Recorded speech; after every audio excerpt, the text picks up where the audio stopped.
उत्कल सांबादिक संघ बालेश्वर जिला सभापति ओडिशार जो उत्कल सांबादिक संघ अच्छी सभापति विभूतिभूषण करंक आह्वान क्रमे ओडिशार 32 गोटी सांगठनिक जिले में आज 2 गोटिया धारणा विक्षोभ करने सहित ओडिशार माननीय मुख्यमंत्री उद्देश्य 6 दफा संबलित एक दाबीपत्र प्रदान कर 6 गोटी दाबी गुड़िक मध्य प्रमुख दाबी हूँ अवसरकालीन भत्ता सांबादिक मान जगैदवा एवं जो इन्शुरांस आमको 5 लाख टका दि जाऊँगी से महा त्रुटि अच्छी 25 वर्ष ऊर्ध्व पुओ झी को सामिल करा जाए नहीं, बापा माँ को सामिल करा जाए नहीं। आमे कहूँ पुओ झील बापा माँ को सामिल करा जाऊ एवं विजु स्वास्थ्य का तत्पूर्व जो विजु स्वास्थ्य कार्ड दिया जाता बर्तमान जो आयुष्मान कार्ड दि जाऊँगी से साधारण जनता को 10 लाख टका इन्शुरांस दिया जड़े सांबादिक चतुर्थ स्तंभ पकाउं दिन राति 24 घंटा सी परिश्रम कर लोक मानी किंतु 5 लाख टंका परिवर्तन कराई 10 लाख टंका इन्शुरांस करा जाऊ। चतुर्थ उड़ीसा रे समग्र भारत वर्ष रे प्रेस एकाडेमी सबू राज्य थिला बेले उड़ीसा रे प्रेस एकाडेमी नहीं एवं दीर्घ दिन धरिकी एटी 30 वर्ष प्राय 30 वर्ष हम उड़ीसा रे अधिस्वीकृति कमिटी गठन करा जाय नहीं। ग्रामांचल रे सांबादिक मानकर सृष्टि करिया पई या सुजोग सृष्टि करा जाउ नहीं सेति पई अधिस्वीकृति अल्प शीघ्र सरकार अधिस्वीकृति कमिटी गठन करा जाउ करंतु सहित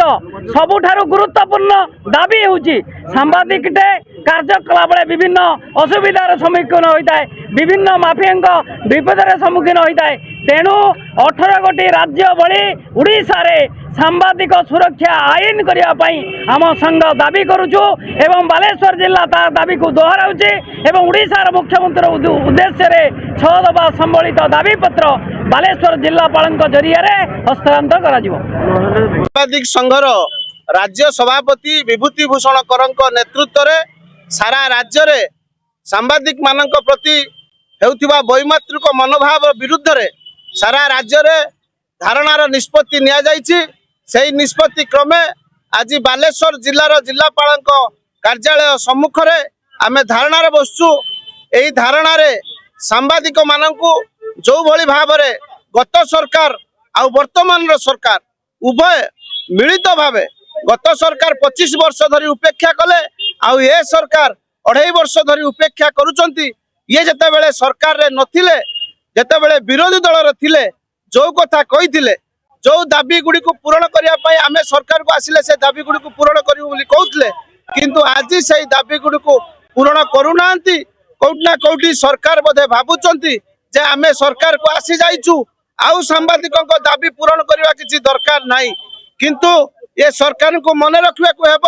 प्रति 5 वर्ष थरे सरकार बदलती प्रति 5 वर्ष थरे सरकार नुआ सरकार आसंती हुए तो ये सरकार आउ 5 वर्ष आसी पारंती किंतु सांबादिक मानकु जो भली भाव रे अणदेखा करा जाउची। अन्य राज्य रे सांबादिक मानक पई पेंशन रो योजना अछि किंतु आम राज्य रे काहे कि नाही ये प्रश्न आमर हक ये प्रश्न आमे पचारिबार आमर अधिकार अछि। जड़े सांबादिक कहीं पेंशन पाइबनी जते बेले आपण जड़े शिक्षक को पेंशन दौरान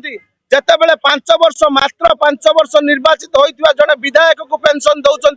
सेते बेले सांबादिकों को कहीं पेंशन देबेनी। आपण कहउचंती आमे चतुर्थ स्तंभ सांबादिकों को आपण चतुर्थ स्तंभ आख्या दौरान किंतु कहीं सांबादिकों को पेंशन दौनांती कहीं सांबादिकों पई स्वतंत्र आईन रो व्यवस्था नहीं। ये प्रश्न रो उत्तर जते बेले आमे पचारुचु सेते बेले ना से सरकार दौतले ना ये सरकार दौचंती किंतु समय आसीछि जदि आपण उत्तर न दियंती आपण को उत्तर मागिबा पई एई बालेश्वर जो लड़ाई आरंभ होईछि ये लड़ाई भुवनेश्वर पर्यंत जीवो ये लड़ाई दिल्ली पर्यंत जीवो। आमे डबल इंजिन रो सरकार को प्रश्न करिवु दरकार पड़ले पुणी ये आंदोलन ये लड़ाई आगामी दिन में आहुरी तीव्रतर हेबो ए सरकार को उत्तर देवा को बाध्य कर दो। जय जगन्नाथ।